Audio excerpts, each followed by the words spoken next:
Why such lengthy expiation? The reasons are not difficult to find. Number 1. The malice of sin is very great. What appears to us small faults are in reality serious offenses against the infinite goodness of God. It is enough to see how the saints wept over their faults. We are weak, it may be urged. That is true. But then, God offers us abundant graces to strengthen our weakness, gives us light to see the gravity of our faults and the necessary force to conquer temptation. If we are still weak, the fault is all our own. We do not use the light and strength He so generously offers us. We do not pray, we do not receive the sacraments as we should. Number 2. An eminent theologian wisely remarks that souls are condemned to hell because of one mortal sin for all eternity. It is not to be wondered at that other souls should be detained for long years in purgatory who have committed countless deliberate venial sins, some of which are so grave that at the time of their commission the sinner scarcely knows if they are mortal or venial. They may have committed too many mortal sins for which they have had little sorrow and done little or no penance. The guilt has been remitted by absolution, but the pain due to the sins will have to be paid in purgatory.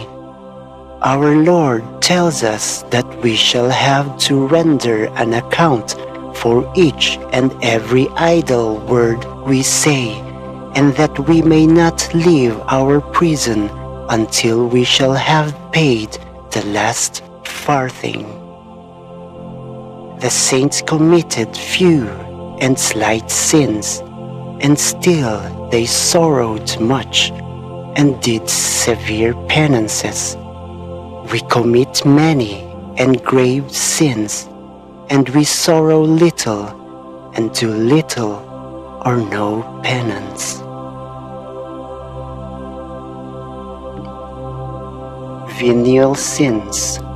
It would be difficult to calculate the immense number of venial sins that any Catholic commits.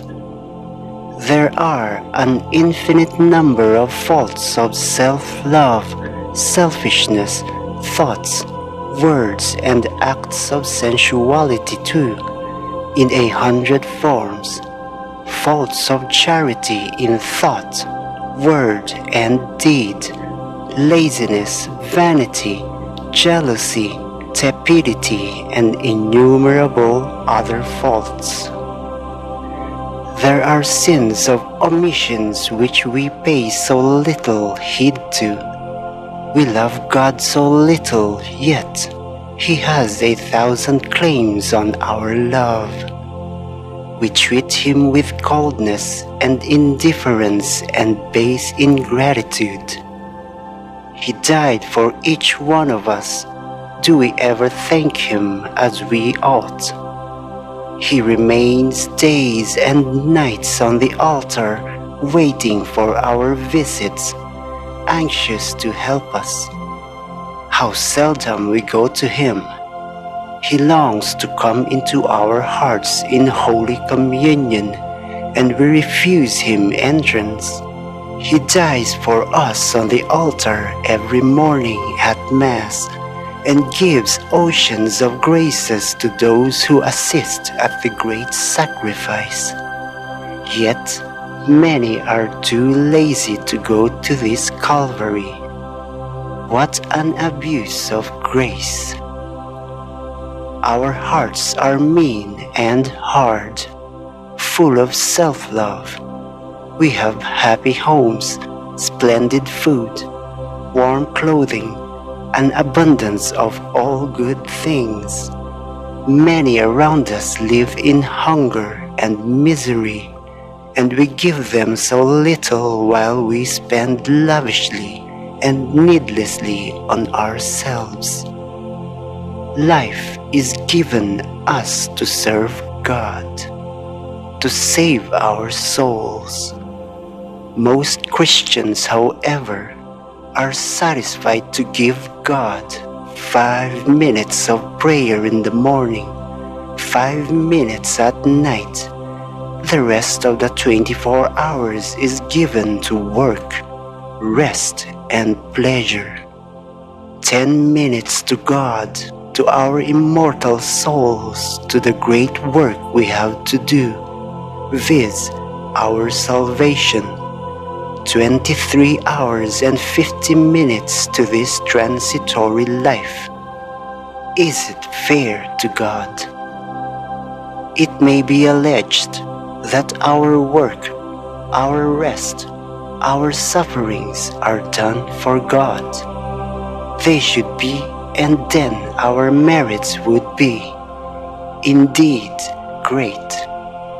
The truth is that many scarcely ever think of God during the day.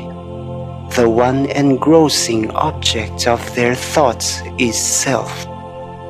They think and labor and rest and sleep to satisfy self. God gets a very little place in their day and in their minds. This is an outrage to His loving heart, which is ever thinking of us.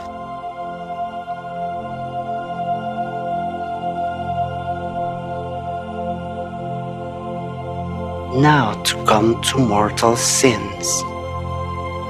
Many Christians unfortunately commit mortal sins during their lives, but though they confess them, they make no due satisfaction for them, as we have already said. The Venerable Bede appears to be of the opinion that those who pass a great part of their lives in the commission of grave sins and confess them on their deathbed may be detained in Purgatory until even the last day. Saint Gertrude, in her Revelations, states that those who have committed many grave sins and have not done due penance may not share in the ordinary suffrages of the Church for a very considerable time.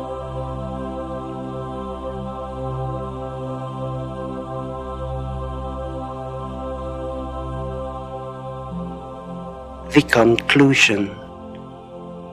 All those sins, mortal and venial, are accumulating for the 20, 30, 40, 60 years of our lives. Each and every one has to be atoned for after death. Is it then any wonder that souls have to remain so long in Purgatory?